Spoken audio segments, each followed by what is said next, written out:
Catherine Swift joins me right now because I want to talk with her for your benefit about what you think is going to be happening to the Canadian economy, more specifically, since you act for a number of manufacturers, what they have to do now that Trump is going to be president, and he says, I'm going to bring in tariffs. We do a heck of a lot of trade with the United States, and Trump doesn't like our prime minister. With cause. Indeed, indeed. Well, three quarters of our trade is with the U.S., so big chunk. Now, are we in trouble then? Are we going to be in trouble? I don't know.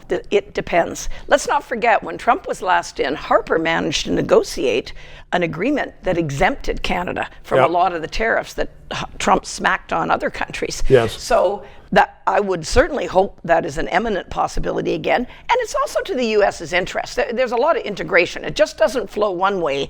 A lot of U.S. states, their biggest trading partner is Ontario us. Or Canada but or we whatever. Have to show that, and most Americans don't know that. Yes. So there's a lot of negotiation going on. But I mean, Justin Trudeau has insulted Trump time after time after time, and Trump may just say, "Up yours."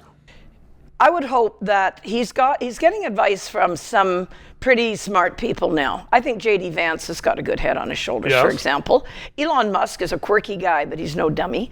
And some of his other advisors, Tulsi Gabbard, I think, has some smarts with regard to economic issues and trade and so on. So I am hopeful, maybe pointlessly, but I'm hopeful that some of his advisors will not permit him to do stupid things, because it'll cut off their nose too, to spite their face, if Trump goes hard on Canada. Other countries, I agree. China absolutely needs a smack. We've had so much trouble in Canada with China dumping steel, dumping manufactured goods into Canada.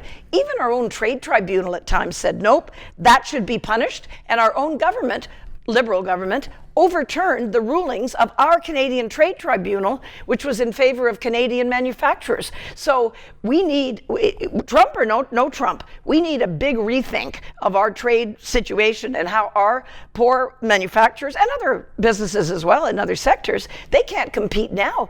They're loaded with all these taxes and carbon taxes and regulatory requirements and so on.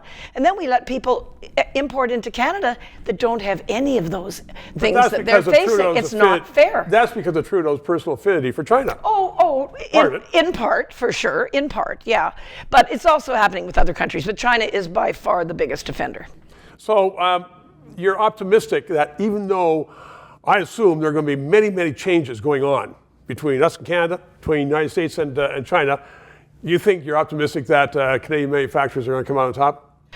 Well, one thing I think we need to do is a lot domestically. But like I say, Trump or no Trump. But I do believe that cooler heads will prevail. We will be successful, as we have been in the past, to negotiate exemptions for Canada.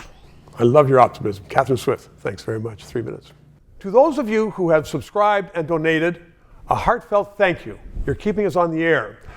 If you're watching and you haven't, please try to do so, because 4 years ago, we started this show because there needed to be independent analysis. Now more than ever, with the Online Harms Act, once that gets into law, it's been passed once by the House, there are going to be hundreds of bureaucrats censoring the news in Canada, censoring this show. We need to keep it on the air. Thanks for your support.